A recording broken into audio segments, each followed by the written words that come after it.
right, it's time to talk kids with Dr. Caitlynn. Lexington pediatrician Dr. Caitlynn Eddings is with us. Yeah, that's exactly right. And so today's topic, we're talking about the usage of social media amongst teenagers. Too much, etc. How do you get them to stop? You know the deal. So, what are the effects? Yeah, true. As a brain is being hardwired to immerse yourself into these little short clips of information, that's not good for societal interaction, just on that level alone, I would think. Yeah, but good morning, Dr. Caitlynn. Good morning. Good to see you. Absolutely. Okay, so where do you want to begin on this topic today? Yeah, and so, as you said, teenagers, their brain is still developing. They still are working on that prefrontal cortex area that teaches them, you know, brake pedal, like stop and think about this. So they're very impulsive, and we know from research that all of these social media accounts have this algorithm that targets that, right? So I mean, they want these short clips that get them clicking, and then when they click on things, it starts sending them more of those same things.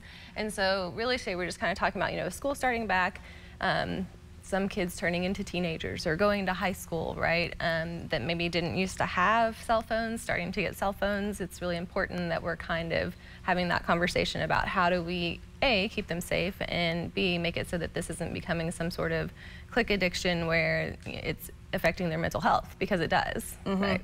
Yeah, definitely. You see a lot of reporting now and studies that are coming out because, you know, time has to pass for a study to be completed and see the effects. Yeah, not only for mental health, but also, just, I mean, so many other effects that could be potential on these young brains. The ominous thing that's out there is that we've seen too many of these sad stories where kids are influenced to do harm to themselves. Correct. Because, again, as you said, there's no brake pedal there. There's not a moment to stop and think, well, this isn't real, first of all. Oh, it's on social media, and this is a challenge, and I'm being challenged to try this. You know, we've seen that with the Benadryl challenge, people overdosing, and it's really becoming an issue. And so one thing that I tell all parents, and if your kid's like, I'm the only one without a cell phone. Now, you know, 10 years ago, that probably wasn't true, but the most recent, you know, Pew Research shows that 9.5 out of 10 teenagers have cell phones and smartphones, right? So, I mean, the iPhone's been out for 16 years now. There's kids who've literally not lived a life without smartphones, right? And that's instant access to content that you may or may not want them obtaining.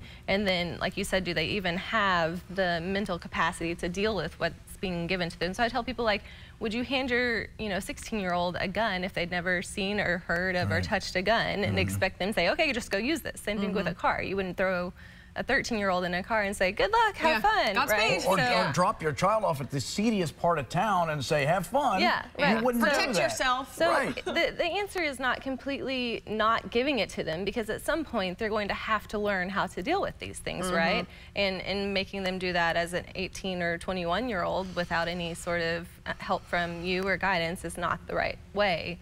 But making sure that you really are trying to sit down and talk through, okay, you know, every day, what have you seen? What questions do you have? Are there certain things that seem to be targeting your kid? Like, oh, are you getting all these weird diet things for a child who may be suffering with body image issues? And there is a really great resource that the AAP has called the Family Media Plan. It's very extensive, but you can go on to healthychildren.org and type in Family Media Plan. It'll have you enter the names of your kids and what age they are, and then it'll go through kind of this 13-step process of, okay, what is age appropriate for my kid? What things should I be on the lookout for? What, you know, where can I give them a little bit of independence, and where do I need to really be paying attention? And then you can actually print that out. You can, you know, have it as like a little plan that your family can refer to, and it can be modified over time as they grow older.